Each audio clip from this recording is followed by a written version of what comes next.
Hello student, जैसा कि आपको मालूम है आपकी ऑनलाइन क्लासेस में मैं सूर्यकांत चतुर्वेदी आपका हिस्ट्री ले रहा हूँ। हिस्ट्री के अंदर हम लोग अब तक जो पढ़ चुके हैं, आर्यकालीन भारत को पढ़ चुके हैं। आर्यकालीन भारत के बारे में बात की जाए तो आर्यकालीन भारत को जितना हमने कल तक के वीडियो के अंदर पढ़ लिया था, आगामी वीडियो के अंदर जो हमारा जो टॉपिक है वो चेंज है। हम विजयनगर साम्राज्य के बारे में पढ़ रहे हैं, हिस्ट्री विद सूर्यकांत चतुर्वेदी। ध्यान रखिए, विजयनगर साम्राज्य के बारे में पढ़ रहे हैं।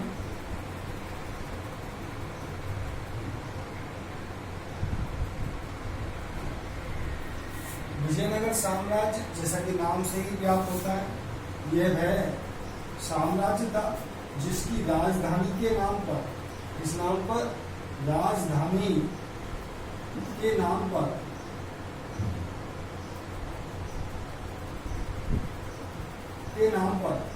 इसका नाम विजयनगर पड़ा था।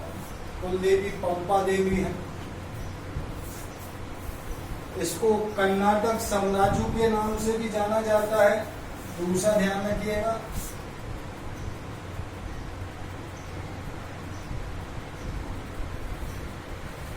कर्नाटक साम्राज्य के नाम से भी इसको जाना जाता है। दूसरी चीज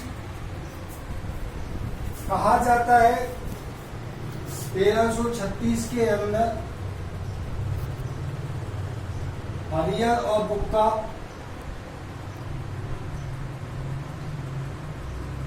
नामक दो भाइयों के द्वारा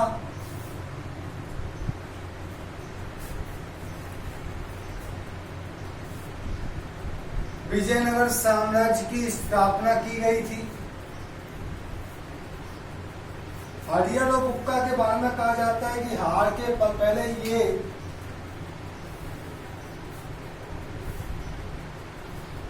ये जो ये थे प्रताप, जो शासक प्रताप स्वरूप सिंह के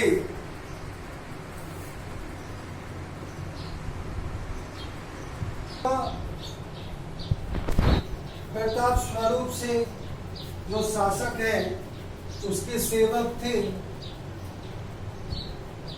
1634 के अंदर मोहम्मद बिन तुगलक ने जब दक्षिण में अपना अधिकार स्थापित किया तब इन्होंने अब इस्लाम को स्वीकार कर लिया था, इस्लाम धर्म को स्वीकार कर लिया था। लेकिन जब मोहम्मद बिन तुगलक ने इनको दक्षिण में विद्रोह को दबाने के लिए भेजा तो फलस्वरूप वहां पर जाकर हरियर और बुक्का ने एक स्वतंत्र राज्य की स्थापना कर दी। अब्दुल रजाक कहता है, अब्दुल रजाक ने विजयनगर साम्राज्य के बारे में कहता है कि यह वह साम्राज्य था जहां पर हरियर और बुक्का ने कर्नाटक विजयनगर साम्राज्य की स्थापना की। अब्दुल रजाक कहता है, अब्दुल रजाक ने कुछ इस प्रकार कहा है कि विजयनगर का दुनिया के सबसे भव्य शहरों में से एक शहर था। शहर लगा, उसने देखा 1336 में इन दोनों भाइयों ने विजयनगर साम्राज्य की स्थापना की थी। इसमें कॉम्प्लीट प्लान के अंतर्गत विद्रोह हुआ। विद्रोह को दबाने के लिए MBT फुल फॉर्म है मोहम्मद बिन तुगलक ने हरियर और बुक्का को भेजा, लेकिन उन्होंने वहां जाकर एक स्वतंत्र राज्य की स्थापना कर ली है और स्वतंत्र राज्य की स्थापना करने के पश्चात में एक नवीन राज्य को रखा। हरियर और बुक्का ने सबसे पहले संगम वंश की नींव डाली। कौन से वंश की नींव डाली? संगम वंश। अपने पिता के नाम संगम वंश की नींव डाली है। संगम वंश की नींव के अंतर्गत अगर बात की जाए तो सबसे पहले जो शासन किया है वो हरियर प्रथम ने शासन किया। ठीक है, हरियर और गुप्ता ने दोनों भाइयों ने मिलकर शासन किया था। कोई उपाधि धारण नहीं की है, महाराजा धीराज की भी उपाधि धारण नहीं की है। हरियर प्रथम के बारे में कहा जाता है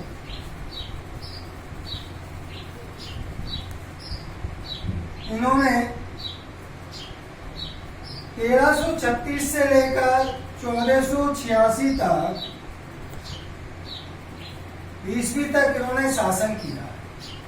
1336 से लेकर 1486 ईस्वी तक, सॉरी 1456 ईस्वी तक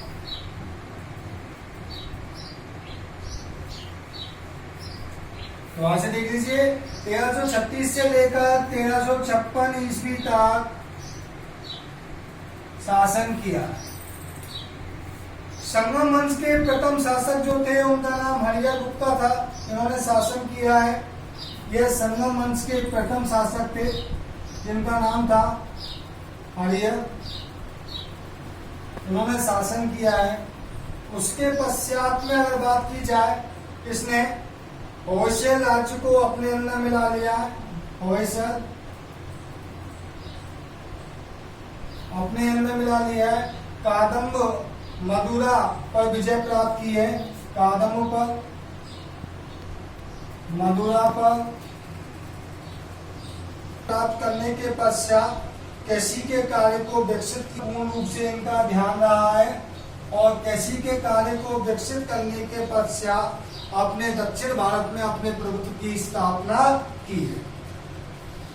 हरियर के बाद में जो शासन किया है वो बेटा ध्यान से सुनिएगा जो मैं कह रहा हूं उसको, क्योंकि महत्वपूर्ण टॉपिक है, पूछा जाता रहता है।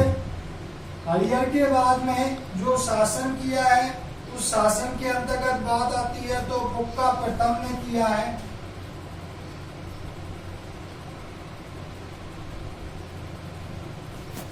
वो 1356 से 1377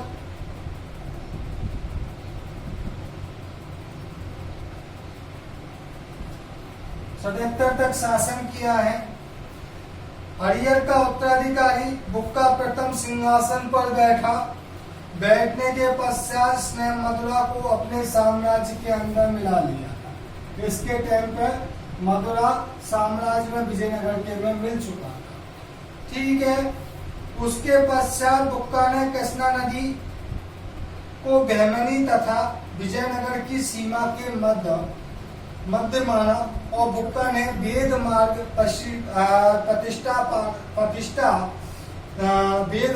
प्रतिष्ठापक की उपाधि धारण की। देख लीजिए, मैं लिख देता हूं, वेद मार्ग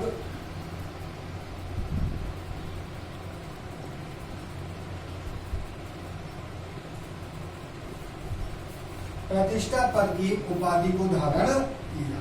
पक की उपाधि को धारण किया। ठीक है बालकों, उसके बाद में बुक्का प्रथम के बाद में जो आया है हरियर द्वितीय आया है।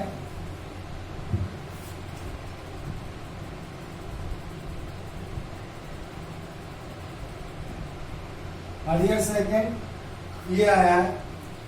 बुक्का की मृत्यु के बाद उसका पुत्र हरियर द्वितीय सिंहासन पर बैठा और इसने 1379 से 1476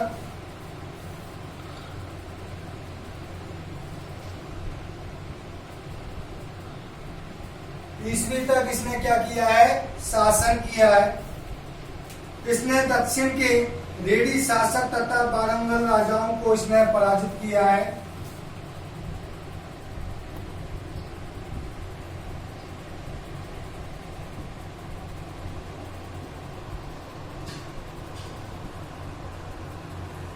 राजाओं को पराजित किया है। ठीक है, उसके पश्चात इसने बेलगांव तथा गोवा के प्रदेश है उनको जीत लिया है। बेलगांव गोवा के बाद में श्रीलंका के लिए अपना अभियान को भेजा है। श्रीलंका के लिए विजय के लिए सैनिक अभियान भेजा है। इसने महाराजा धीराज और राज परमेश्वर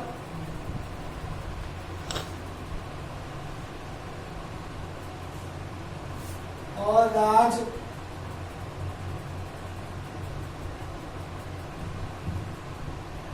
परमेश्वर की उपाधियों को इसके द्वारा धारण किया गया है। इसने कनारा, तिरुचिरापल्ली, कांची, चिगलापुर आदि को जीतकर अपने साम्राज्य में मिला दिया। हरियर द्वितीय रेड्डी तथा बाल्मिल राजाओं को पराजित किया है। श्रीलंका तक सैनिक अभियान भेजा है। महाराजा धीराज और राज परमेश्वर की उपाधि को इसके द्वारा धारण किया गया।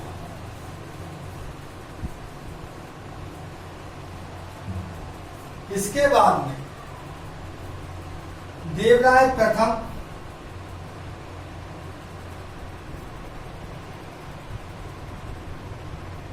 ने शासन किया, जिन्होंने 1406 से लेकर 1422 तक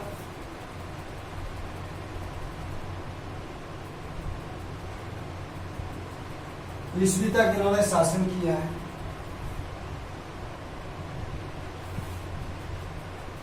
इन्होंने सबसे पहले राज्य के अंदर सिंचाई की सुविधा को बढ़ाया था। सिंचाई की सुविधा के लिए इन्होंने तुंगभद्रा नदी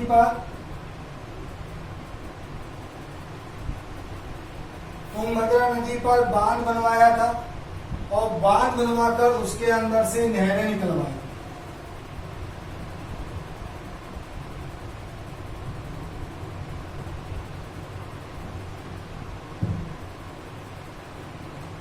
तुंगभद्रा नदी पर बांध बनवाया और उसके पश्चात नहरें निकलवाई। इनके शासनकाल के अंतर्गत विजयनगर के अंदर एक महान व्यक्ति आया था, जिनका नाम है निकोलो क्वांटी। कौन आया है?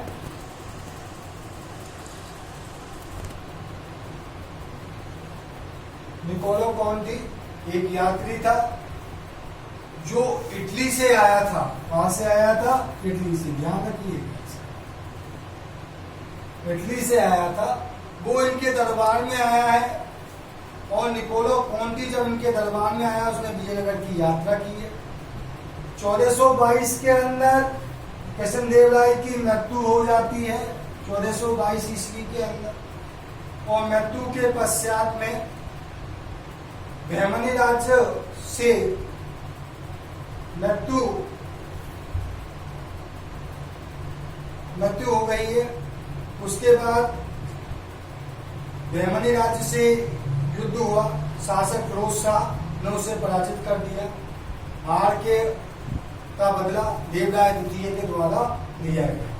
अब आता है आपका देवराय द्वितीय।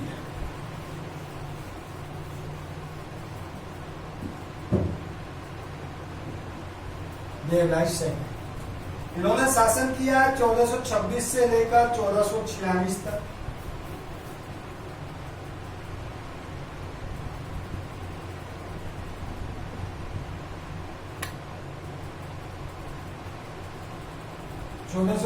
ईस्वी तक इन्होंने शासन किया है। ठीक है। उसके पश्चात में अगला शासक वीर विजय का पुत्र देवराय द्वितीय बना है। इसके पिता का नाम वीर विजय था। इस वंश का महान शासकों के अंदर से एक शासक माना जाता है। कहा जाता है कि इसने इमाड़ी देवराय भी कहा जाता था। क्या कहा जाता था? इमाड़ी देवराय के नाम से भी इसको पुकारा जाता था। इसने आंध्र और उड़ीसा में इसके द्वारा, देवराय के द्वारा आंध्र और उड़ीसा दोनों के जो शासक हैं उनको पराजित किया गया और जो गजपति शासक थे उनको पराजित कर दिया गया। इधर के शासकों को गजपति शासक कहा जाता था। इनको पराजित कर दिया क्योंकि हाथी बहुत अधिक यहाँ पर मिलते थे, इसके कारण उनको गजपति शासक कहा जाता था। पराजित किया। देवराय योग्य शासक होने के साथ में विद्या और विद्यमान दोनों को संरक्षण दिया करता था। इसने तेलुगु भाषा के कवि सीना इनके दरबार में तेलुगु भाषा के कवि थे श्रीनाथ। वो कुछ समय के लिए इनके दरबार में रहे थे। फारसी राजदूत अब्दुल रज्जाक का नाम सुना होगा आपने।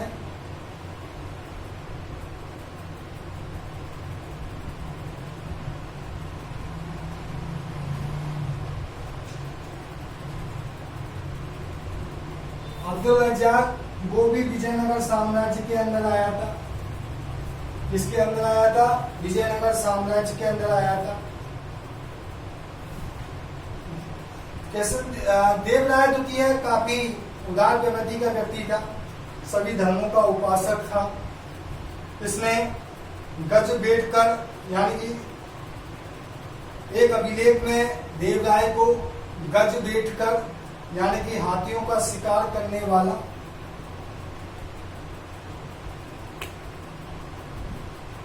हाथियों का शिकार करने वाला कहा गया है। 1446 में इसकी मृत्यु हो गई है और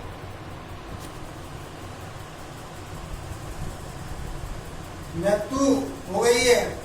इसने संस्कृत के ग्रंथ महानाटक सुधानिधि एवं ब्रह्मसूत्र पर एक भाष्य लिखा था। इसकी मृत्यु के पश्चात संगम वंश का पतन हो गया और इसके बाद मल्लिकार्जुन शासक बना। इसके साथ ही कहा जाता है कि संगम वंश का अंत हो गया।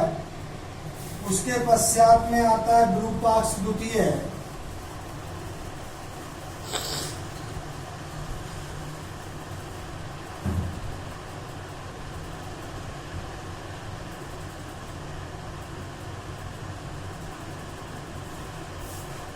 विरूपाक्ष द्वितीय संगम वंश का अंतिम शासक। विरूपाक्ष के समय विजयनगर साम्राज्य का अगर देखा जाए तो पूर्णतः विघटन हो चुका है। क्या हो चुका है? विघटन हो चुका है विजयनगर साम्राज्य विरूपाक्ष के समय। और चंद्रगिरी के गवर्नर सलूम नरसिंह विजयनगर राज्य की रक्षा की। इसके पश्चात में जब इसकी मृत्यु हो गई, जब अराजकता पैदा हो गई, तो नरसिंह सालूम नरसिंह राजगद्दी पर बैठा। कौन बैठा? सालूम नरसिंह राजगद्दी पर बैठा।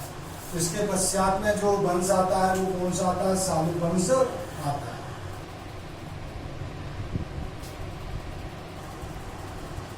सालूम वंश, सालूम वंश की बात करें तो इसने 1485 से 1505 तक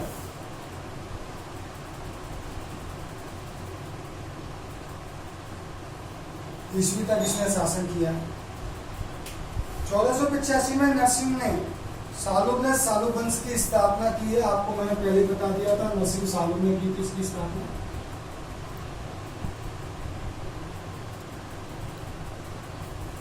सालूम के द्वारा इसकी स्थापना की गई। उसने आंतरिक शांति को इसके द्वारा बहाल किया गया था। अशांति उत्पन्न हो चुकी थी। परसोत्तम गजपति के साथ में उसने युद्ध में पराजित किया, बंदी बना लिया। उड़ीसा का शासक था परसोत्तम गजपति।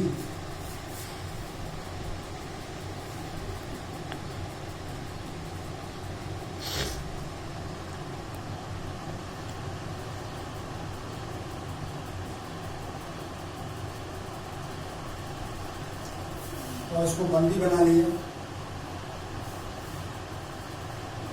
फिर अपने राज्य के कुछ क्षेत्रों को गजपतियों से इसने स्वतंत्र गजपतियों को सौंपकर कुछ स्वतंत्र हो गया। 1491 में इसकी मृत्यु हो गई।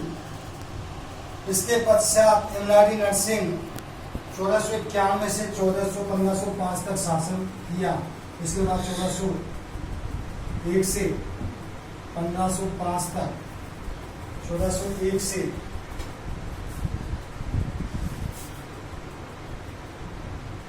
1491 से 1505 तक शासन किया। वह जो था काफी अल्पायु का था।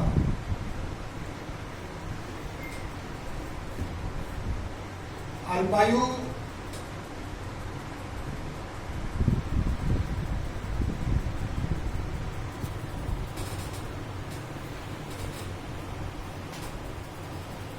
था, उसने संरक्षक के रूप में नरसानायक, इसके संरक्षक के रूप में नरसानायक की नियुक्ति की गई।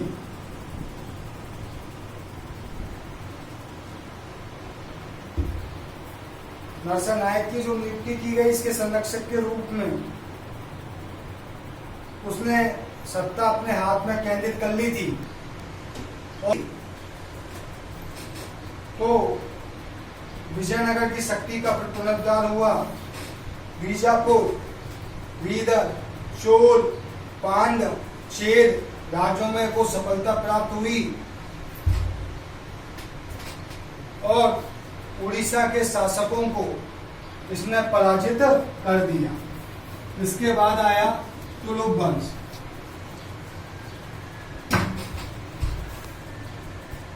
तुलुक वंश,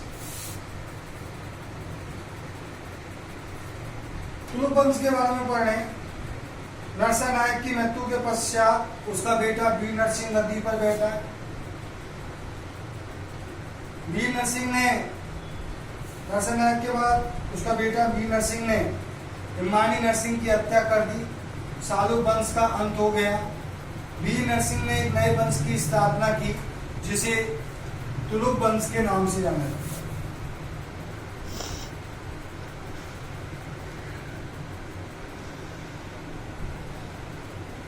वीर नरसिंह ने एक नए वंश की स्थापना की, इसको किस नाम से जाना जाता है? तुलुक वंश के नाम से जाना जाता है। इस वंश का महानतम जो शासक रहा है जिसके बारे में हम पढ़ेंगे वह था कृष्णदेव राय।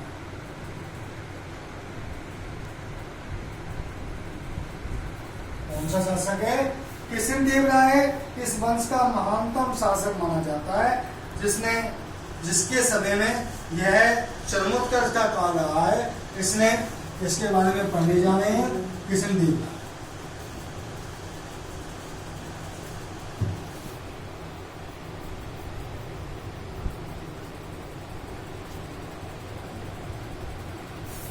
तुलुक वंश जिसने 509 से 1529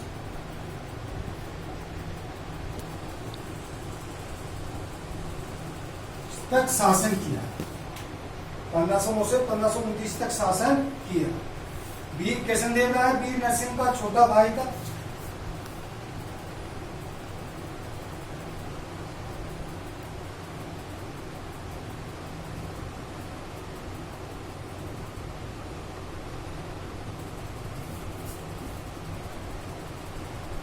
वीर नरसिंह का छोटा भाई था। इसके शासनकाल में विजयनगर साम्राज्य ऐश्वर्य, शक्ति और चरमोत्कर्ष का काल था।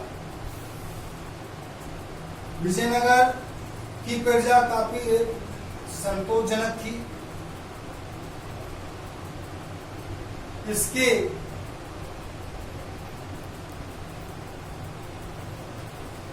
इसने उड़ीसा के शासक प्रताप रुद्रदेव उदयगिरी के तटवर्ती क्षेत्रों पर अधिकार कर लिया था। उड़ीसा के जो शासक है के तटवर्ती क्षेत्रों पर इसने क्या कर लिया था? अधिकार कर लिया था। बहमनी राज्य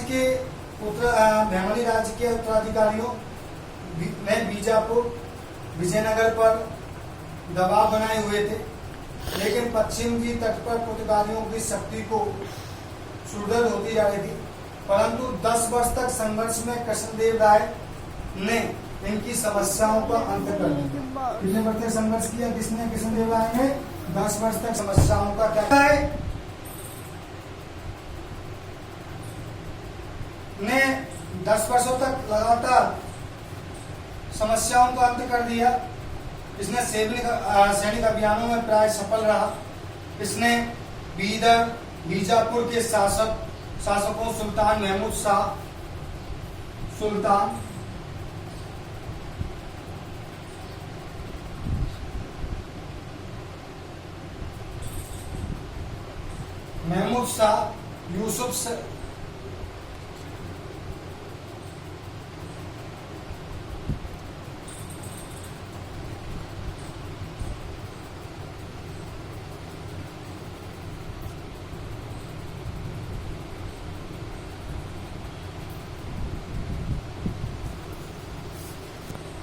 यूसुफ आदिल शाह को परास्त किया, इन दोनों को परास्त किया है।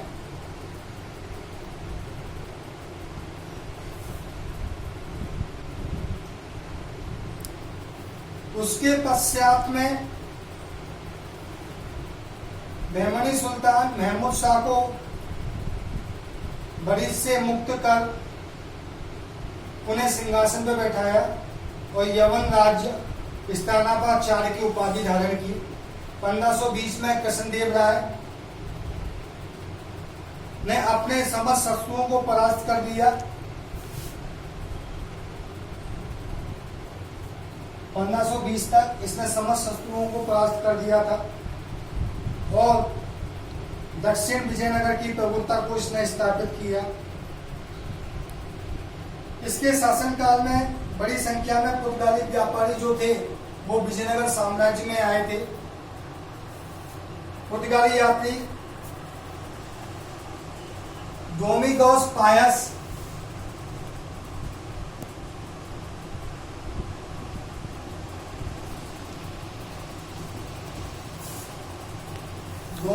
पायस ने कृष्णदेव राय के समक्ष विजयनगर की यात्रा की।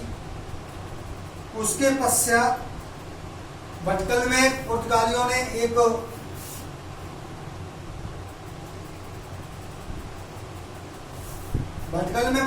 ने एक दुर्ग बनाने की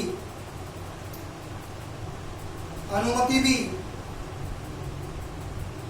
कृष्णदेव राय ने प्रदान की थी। कृष्णदेव राय तेलुगु साहित्य का, आगे ध्यान से देखिएगा, थोड़ा सा गौर से पढ़िएगा। कृष्णदेव राय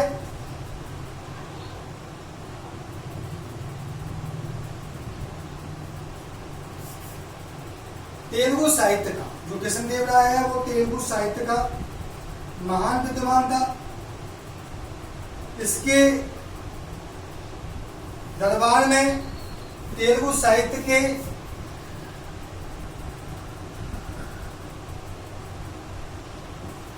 आठ विद्वान निवास किया करते थे जो सर्वश्रेष्ठ विद्वान थे।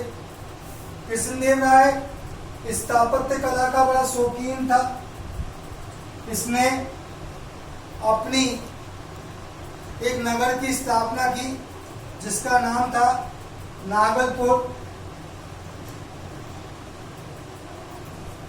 नगर की स्थापना की तथा स्थापना के साथ अजारा तथा विठल स्वामी के मंदिर का निर्माण करवाया।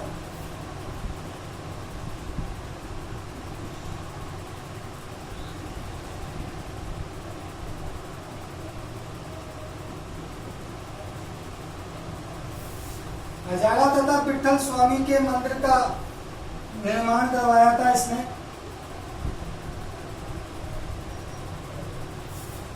मंदिर का निर्माण करवाने के पश्चात कृष्णदेव राय की 1529 के अंदर मृत्यु हो जाती है। कृष्णदेव राय एक महानतम शासक था। कृष्णदेव राय का छोटा भाई अच्युत राय 1529 से 1542 तक उत्तराधिकारी रहा, लेकिन अच्युत राय एक दुर्बल शासक होने के कारण वह कमजोर था। अच्युत राय की मृत्यु के पश्चात सदाशिव राय सिंहासन पर बैठा। निर्बलता का लाभ उठाकर उसके मंत्री राम राय ने सिंहासन पर अधिकार कर लिया। दक्षिण के मुसलमान जो राज्य थे बीजापुर, गोलकुंडा और अहमदनगर, दक्षिण के राज्य थे बीजापुर, गोलकुंडा, अहमदनगर, तीन राज्य थे। इनके पारस्परिक हस्तक्षेप के कारण विजयनगर राज्य की शक्ति और प्रतिष्ठा में वृद्धि हुई। नेतृत्व में अगर बात की गया, नगर को आगे चलकर लूटा गया। ऐसे में चारों तरफ अगर देखा जाए, चारों राज्यों की सेनाओं ने, संयुक्त सेनाओं ने 25 जनवरी 1565 को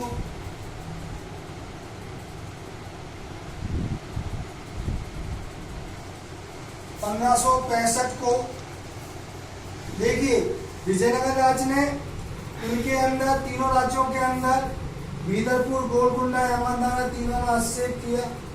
आगे चलकर लूटपाट की, तो आगे चलकर इन राज्यों की संयुक्त सेनाओं ने विजयनगर पर 25 जनवरी 1565 को 25 जनवरी को लिख देता हूं मैं यहाँ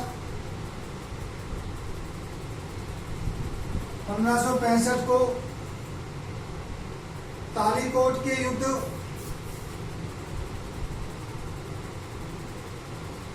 कोट का युद्ध हुआ। इसमें रामराय पराजित हुआ।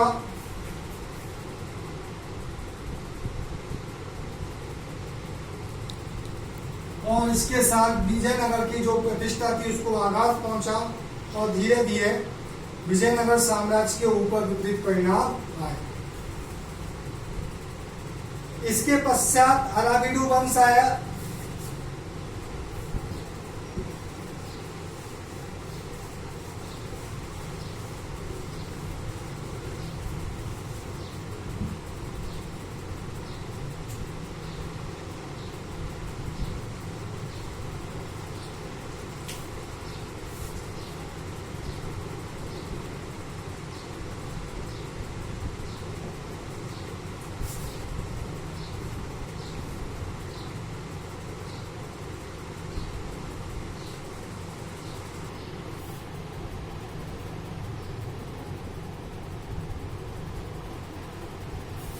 पंद्रह से 1650 ईस्वी राम राय का भाई तिरुमाल प्रधानमंत्री बना।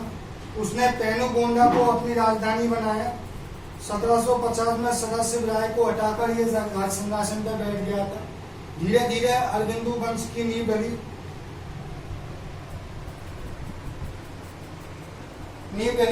साम्राज्य विखंडित होता हुआ चला गया और मैसूर, बेगून, तंजौर आदि स्वतंत्र राज्य स्थापित हो गए। 1612 में बोडिया ने मैसूर राज्य की स्थापना की और 3 शताब्दी तक जीवित रहा। दक्षिण में अगर देखा जाए तो धीरे धीरे इस साम्राज्य का पतन की ओर अग्रसर होता हुआ चला गया। अब देखिए विजयनगर साम्राज्य की सांस्कृतिक प्रगति।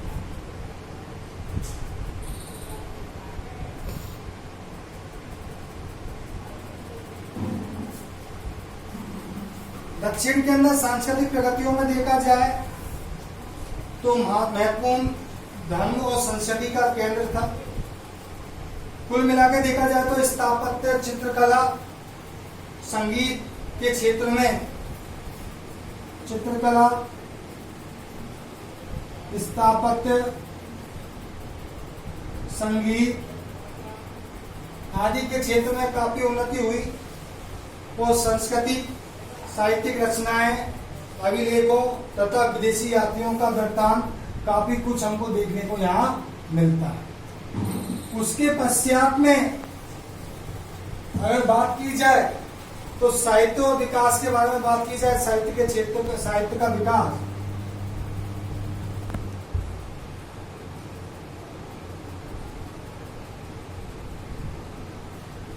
तो साहित्य के विकास के बारे में बात की जाए तो समानतः विजयनगर के अंतर्गत साहित्य के क्षेत्र में काफी उन्नति हुई है।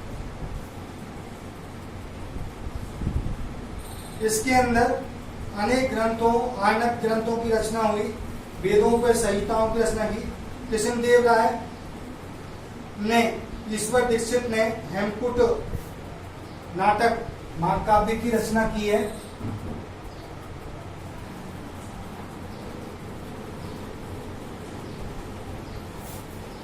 महाकाव्य की रचना की है। उसके पश्चात में अगस्त ने अनेक काव्यों की रचना की। उसके पश्चात अगर देखा जाए संस्कृत, कुछ कृष्णदेव राय जो था उच्च कोटि का विद्वान था, उच्च कोटि का विद्वान था। इनके द्वारा अनेकों ग्रंथों की कुछ रचनाएं की गई, अनेकों ग्रंथों की रचनाएं की गई। इन्होंने तेलुगु भाषा के अंतर्गत प्रवीणता प्राप्त की। इन्होंने तेलुगु भाषा के अंदर एक महत्वपूर्ण ग्रंथ आमुक्त मालदे कृष्णदेव राय का है।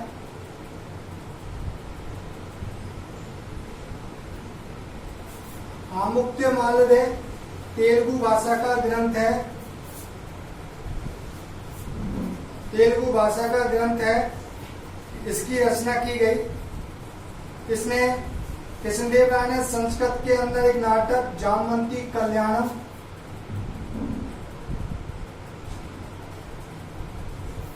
नाटक का नाम है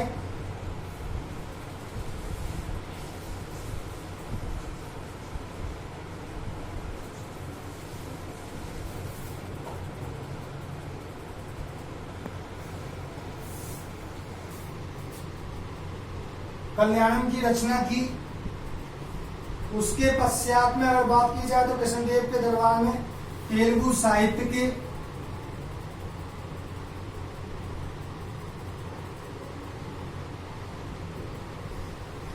8 दिग्गज कवि निवास किया करते थे। साथ ही दरबार में कवियों को इन्होंने आश्रय दिया था। तत्पश्चात में अगर कहा जाए जिनमें सबसे महानतम जो कवि है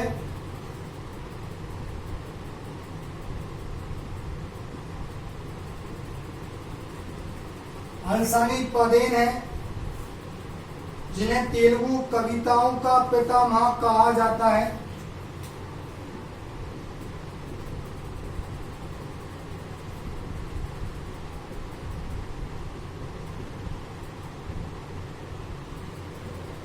तेलुगु कविता का पितामह इनको कहा जाता है।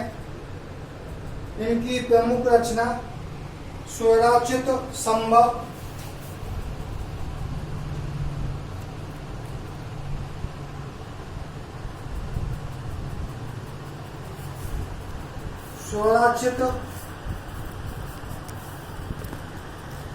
स्वराजोचित संभव इनकी रचना है। दूसरे नंदी तिम्मम है, जिन्होंने परिजात हरण की रचना की। तीसरे भट्टमूर्ति ने अलंकार शास्त्र से संबंधित पुस्तक नूर सव्यनियमस की रचना की। अन्य कवि में हरिदास हैं, जो वैष्णव भक्ति से के विचारों से परिवार से हरिदास वैष्णव भक्ति के जो इनके जो विचार थे हरिदास के, उनसे कृष्णदेव राय प्रभावित थे। उन्होंने कृष्णदेव राय के दरबार में तेनाली राम के बारे में यूट्यूब पर काफी देखा होगा आपने, तेनाली राम के बारे में।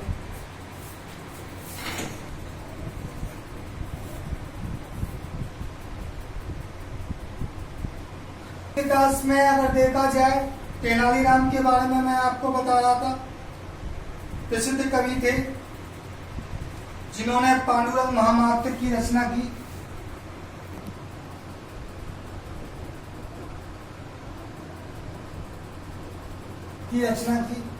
कुल मिलाकर देखा जाए, इनकी तुलना बीरबल के जो कवि हैं दरबारी, बीरबल अकबर के जो दरबारी हैं बीरबल, इनसे इनकी तुलना की जाती है।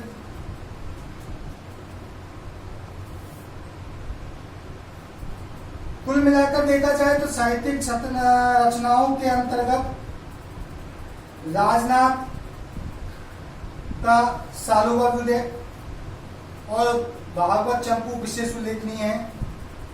उसके पश्चात बुक्का के पुत्र कुमार कंपन की सफलताओं पर आधारित उसकी पत्नी की एक रचना थी मधुरा विजय, ध्यान रखिएगा।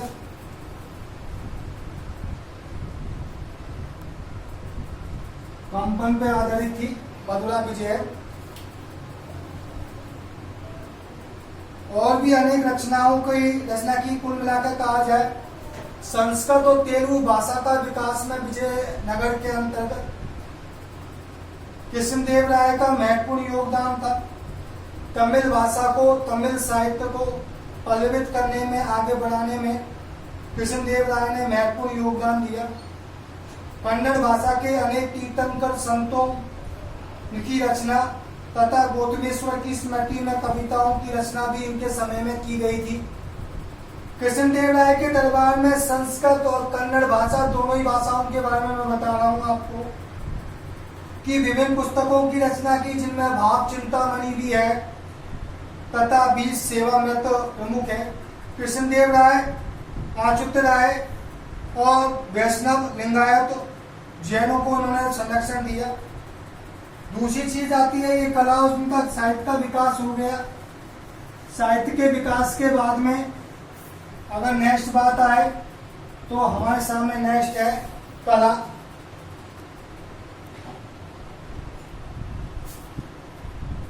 कला के बारे में बात की जाए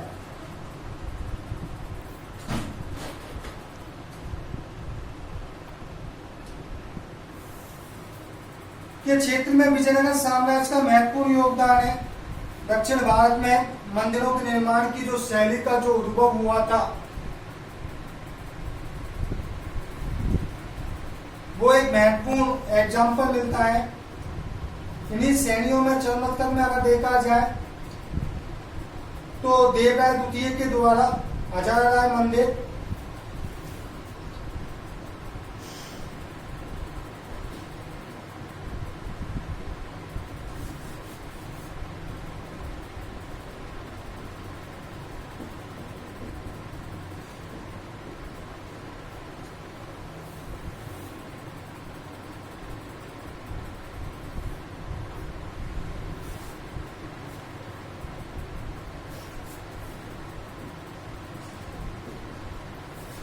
हजारा मंदिर काफी प्रसिद्ध है और कृष्णदेव राय द्वारा निर्मित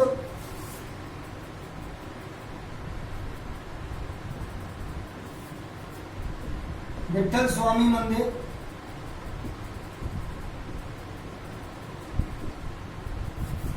महत्वपूर्ण उत्कृष्ट एग्जाम्पल माने जाते हैं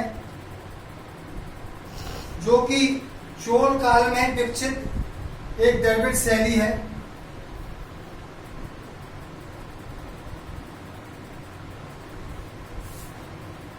कुल मिला के बात की जाए तो ये मंदिर में कुछ नई विशेषता मिलती है। पहली बात तो सभा मंदिर में सभा एक मंडप है, जिसको मंडप के अतिरिक्त एक कल्याण मंडप हुआ करता था।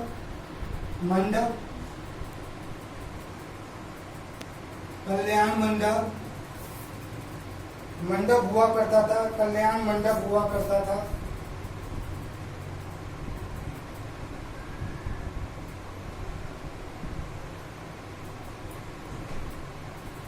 आमतौर पर मंदिर में एक आंगन का भी प्रयोग किया जाता था।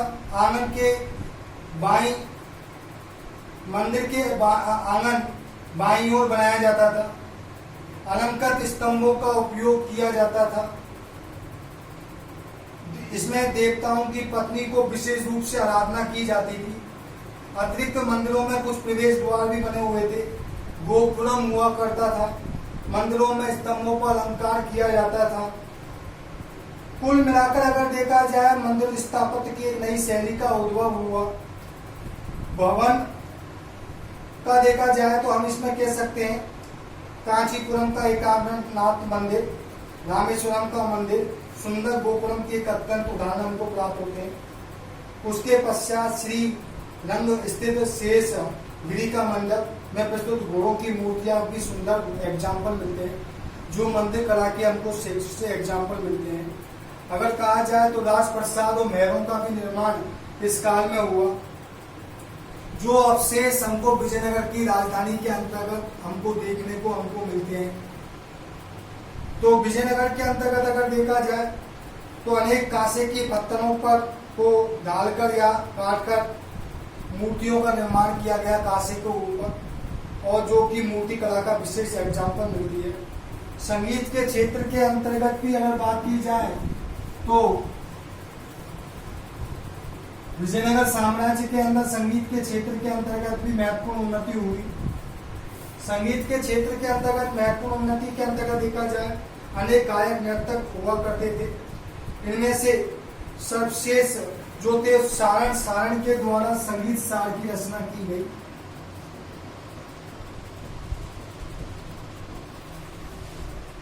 सारण के द्वारा संगीत सार की रचना की गई। मल्लीनाथ ने संगीत के लेखक थे जिन्होंने मल्लिका अर्जुन संरक्षण प्रगति और उनके पोते राम अमात्य राम राय के संरक्षण में स्वर मेला कला निधि की रचना की। स्वर मेल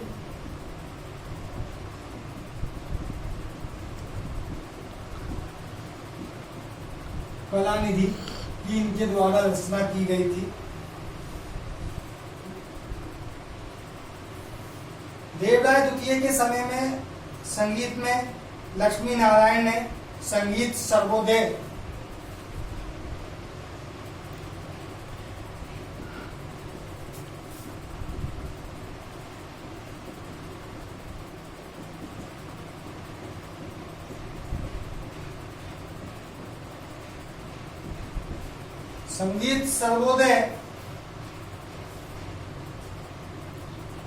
नामक पुस्तक की रचना की। इस प्रकार हम कह सकते हैं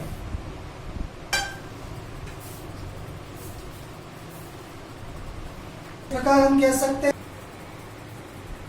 हम कह सकते हैं कि कुल मिलाकर विजयनगर साम्राज्य का के बारे में बात की जाए